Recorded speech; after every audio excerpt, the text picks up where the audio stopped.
Итак, друзья, здравствуйте! С вами Ром Ромыч. Тема моего видео межэтажное перекрытие между вторым этажом и третьим чердачным, который планируется в последующем быть теплым. Как вы видите, что мы имеем? Мы имеем большое помещение площадью 70-75 квадратных метров, без внутренних перегородок. Крыша у нас самонесущая. В двух словах, цели и задачи этого видео, вообще этого проекта. То есть изначально мной планировалось тут получить на этом этаже большую комнату, пригодную для жилья, с идеальными полами. Соответственно, изначально от циклевки черновых полов, то есть мы сразу ушли, потому что считаю, что пол, полученный с помощью циклевки, можно считать условно ровным. То есть там будет, все мы будем там иметь, и шишки, и ямы. Так что выбрал я другой путь. То есть дом я строю себе, и никаких таких вот работ я пытаюсь не делать ненужных. Что мы, значит, спектр работ, которые мы провели, и как мы это получали. Значит, изначально вот мы имеем еще межкомнатные перегородки, которые мы возводили одновременно с наружными стенами дома. Перевязывали и все остальное, только ложили их без верхних двух рядов, там, где пролегают у нас балки для пола. Что мы сделали? Балку вдоль уличной стены выставили идеально по уровню. И ответную сторону, вот эту длинную сторону, тут она прерывается, там дальше продолжается, выставили по гидроуровню. Лазерника тогда не было у нас. Они между собой идеально выставлены. Дальше натянули шнурки в тех местах, где у нас перегородка одна, перегородка вторая, вдоль стен и промежуточных несколько шнурков. И уже как бы выставляли. Пользовались мы чем? Значит, под балки подкладывали где плитки, где тротуарную плитку. В ход все шло. И оконные вот эти проставки пластиковые. Те места, которые заходят в стенку, обрабатывали отработкой и оборачивали рубимастом, чтобы защитить дерево. Вот. А дальше уже пеноблоком зажимали их. Как видите, зажать не везде удалось. Вот видите, как ее вывернуло. Так как мы, конечно, из-за спешки допустили большую ошибку. То есть надо было вставлять поперечины, которые зафиксировали бы балки и не дали бы им крутиться. С какой-то вероятностью можно было это ожидать. Что дальше? Дальше, значит, после выставки их по шнурку получилась уже сносная поверхность. И далее кирпичной кладкой вот эти последующие два ряда, вот, они как бы зажали у нас балки. Но вот в этих местах, вот, которые я сейчас показываю, где состыковка происходит по длине, то есть тут около 10 метров, и, естественно, одной не хватало. Вот в этих местах балки очень упрямые, их все равно как бы чуть-чуть повело.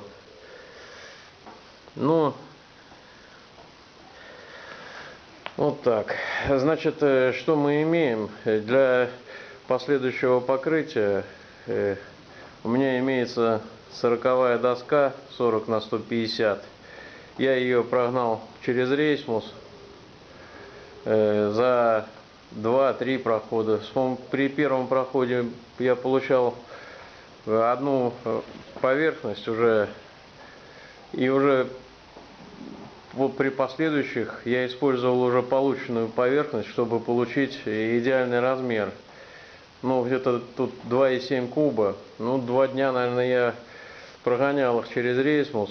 И плюс потом произвел обработку составом для тяжелых условий барьер био дуб.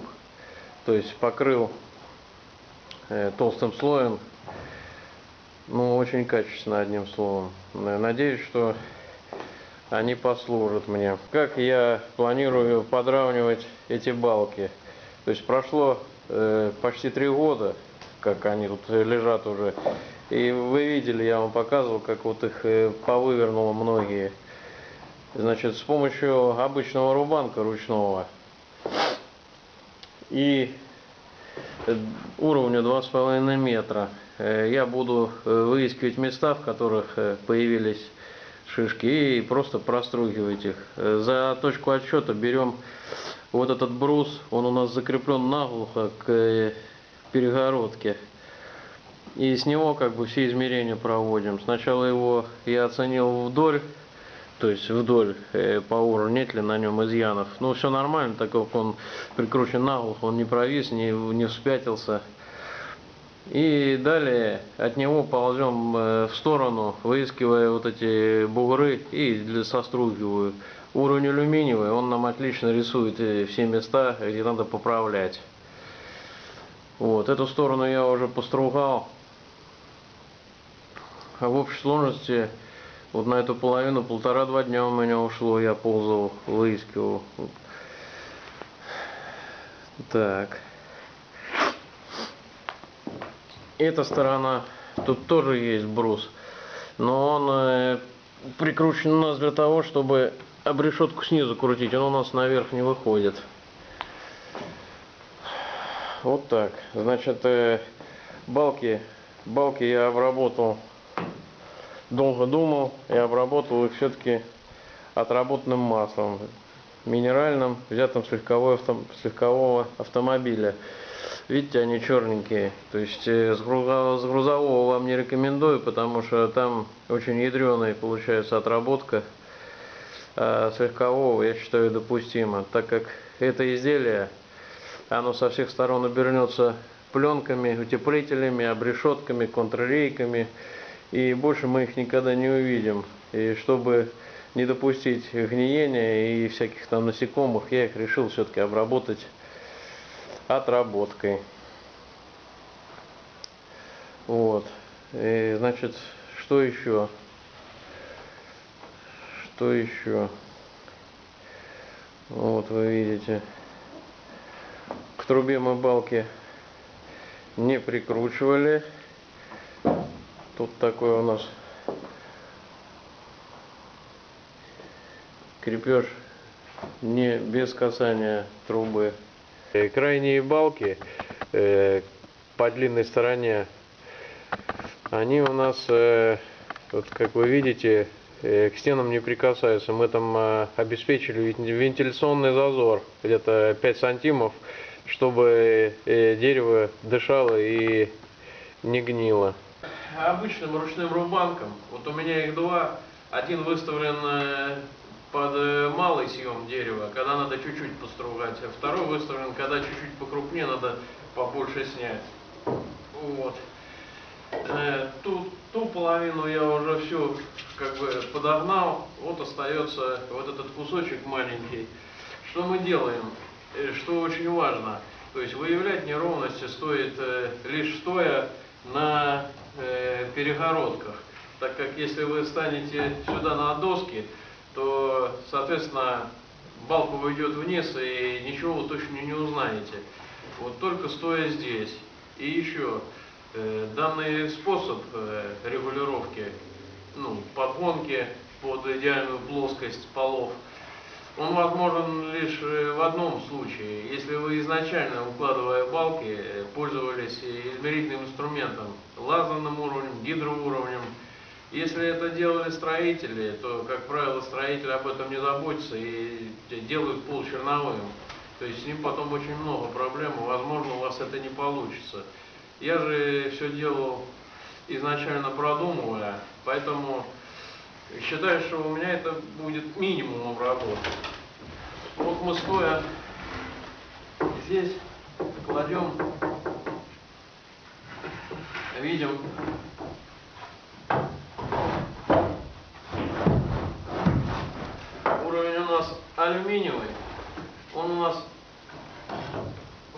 месте нарисует. Вот. Вот в этом месте, как вы видите, уровень пляшет где-то миллиметра на 3. Смотрим, докуда это срогание производить. Здесь уже хорошо лежит. Вот теперь двигаемся в другую сторону. Здесь прыгает, здесь прыгает, здесь прыгает. Здесь уже нет. Вот буквально в том месте, вот там сучок. На сучке, видно, дерево чуть-чуть выперло, сыграло. И где-то промежуток сантиметров 30-40 надо простругать. Что мы и делаем. Так. Друзья, будьте осторожны. Работа на высоте очень опасно. Вот я вижу, где уровень нарисовал. И это место сейчас я чуть-чуть простругаю.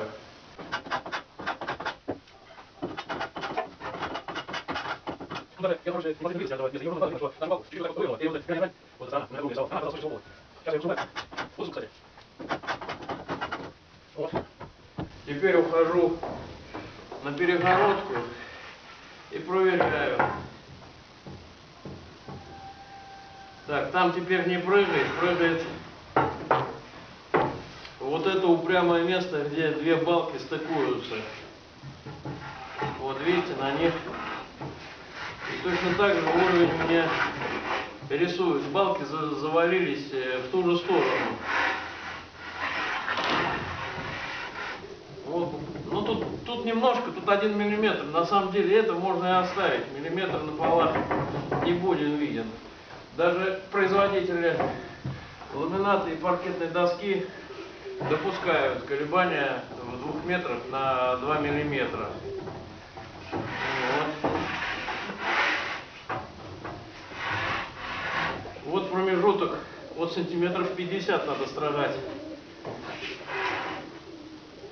Все, здесь уже вся плоскость уровня лежит идеально. Вот видите, не качается, не крутится.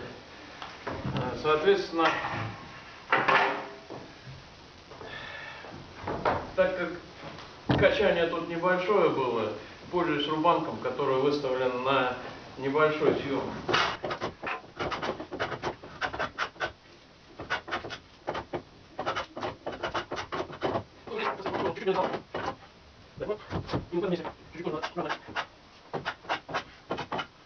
Так, теперь, друзья, схожу опять на перегородку и проверяю.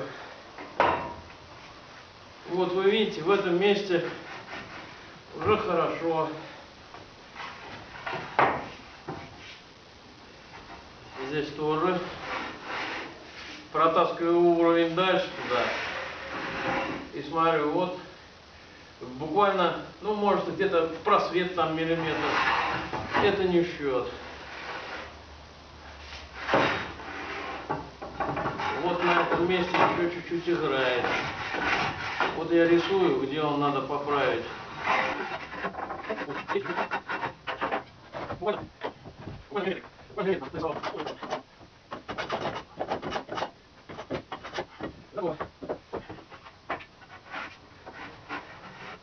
Вот таким макаром, друзья, от середины как бы комнаты, от этой балки, которая прикручена наглухо к стене капитально на глухаре, я и расползаюсь в разные стороны. Тем самым ищу изъяны.